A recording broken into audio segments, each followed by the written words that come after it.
নমস্কার বন্ধুরা, শ্রাবণী সব রকমের তোমাদের সবাইকে স্বাগত। তো দেখো বন্ধুরা, আজকে আমি সম্পূর্ণ একটা নতুনত্ব রেসিপি নিয়ে তোমাদের সামনে হাজির হয়ে গেলাম। দেখো, তোমরা চিংড়ি মাছের তো অনেক রকম রেসিপি খেয়েছো বা শেয়ার করেছো, অনেকের সঙ্গে তোমরা নিজেদের পদ্ধতিতে রান্না করেছো। আজকে দেখো, আমি মরশুমের যত রকম সবজি থাকে, এখন শীতকাল অনেক রকম সবজি বাজারে পাওয়া যায়। তো আমি এই সবজিগুলো দিয়ে, যেমন গাজর আছে, বেগুন আছে, ফুলকপি আছে, শিম আছে, আলু আছে, এইসব সবজিগুলো দিয়ে আর চিংড়ি মাছ দিয়ে সম্পূর্ণ একটা নতুন স্বাদের রান্না আমি তোমাদের সঙ্গে শেয়ার করব। তো তোমরা দেখতে থাকো আমি কেমনভাবে করছি। তো দেখো, চিংড়ি মাছগুলোকে আমি সামান্য নুন আর একটু হলুদ দিয়ে চিংড়ি মাছগুলোকে মাখিয়ে নেব।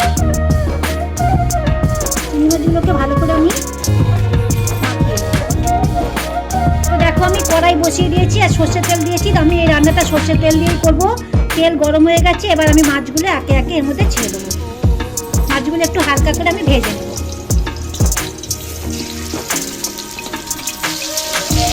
দেখো, আমি সমস্ত চিংড়ি মাছগুলো ভেজে নিয়েছি, এবার আমি এটা তুলে নেব।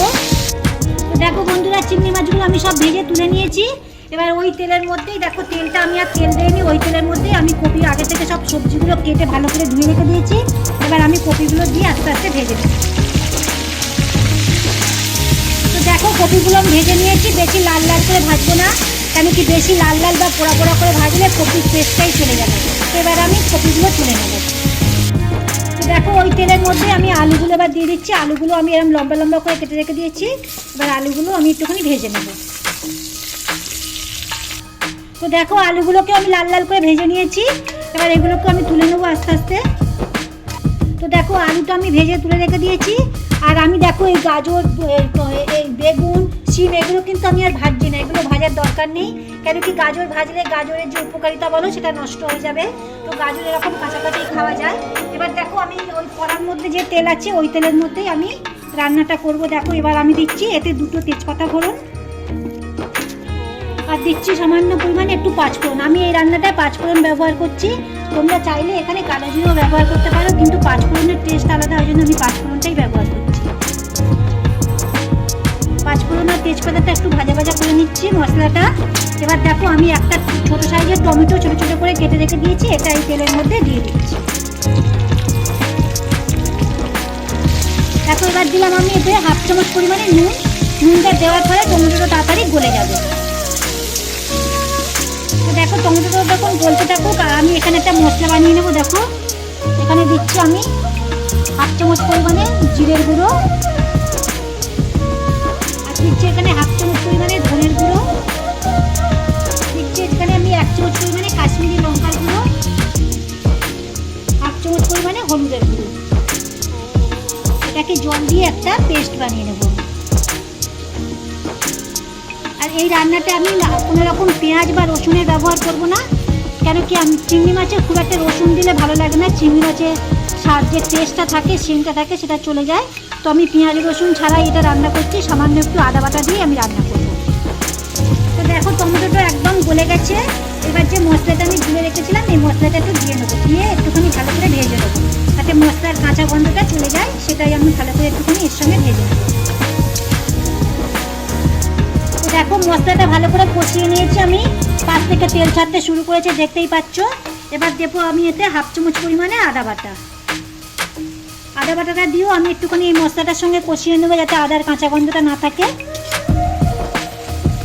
তো দেখো, মশলাটা সুন্দরভাবে কষিয়ে নিয়েছি। সুন্দর একটা গন্ধ বেরিয়েছে, সেন্ট বেরিয়েছে, আর গা থেকে তোমরা দেখতেই পাচ্ছ তেল ছেড়েছে।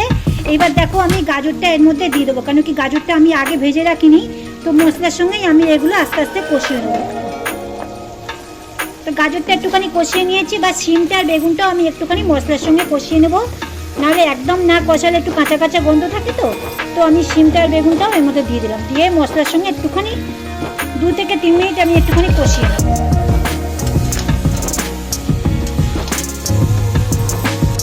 তো দেখো, এইগুলো দিয়ে ভালো করে মশলার সঙ্গে কষিয়ে নিয়েছি।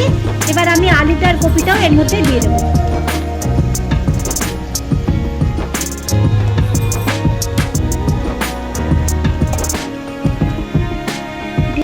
তো আলু আর কপিটা দিয়েও আমি এর সঙ্গে ভালো করে একটুখানি 2 সেকেন্ড মতন আমি কষিয়ে নেব। তো দেখো, মশলার সঙ্গে সবগুলো কষানো হয়ে গেছে সবজি। এবার দেখো আমি আগে থেকে গরম জল বসিয়েছিলাম, গরম জলই দিচ্ছি।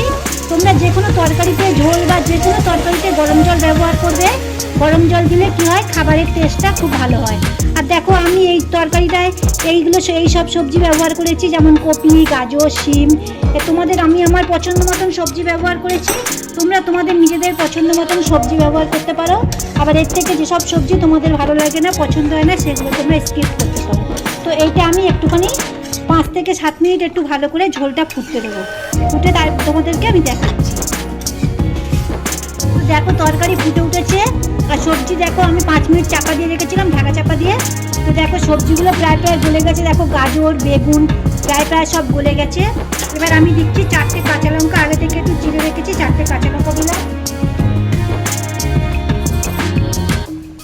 দিলাম আমি স্বাদ মতন নুন, সামান্য পরিমাণে চিনি, একটু খাবারের টেস্টটা ব্যালেন্স হওয়ার জন্য চিনিটা দিলাম। তোমরা যদি চাও চিনিতে স্কিপ করতে পারো।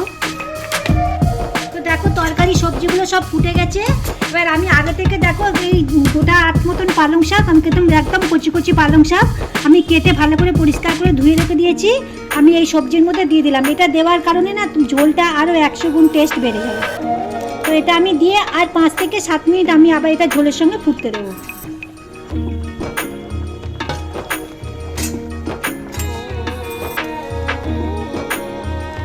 দেখো বন্ধুরা ঝোলের সব সবজি গলে গেছে। দেখো গাজর, কপি, সব বেগুন সব গলে গেছে। এবার দেখো আমি চিংড়ি মাছ ভাজাগুলো রেখেছিলাম, চিংড়ি মাছগুলো আমি এর উপর দিয়ে দেবো। দিয়ে আমি 5 থেকে 7 সেকেন্ড মতন একটুখানি ফুটতে দিই ঝোলের সাথে। তারপর আমি তোমাদেরকে পরিবেশন করে দেখাচ্ছি।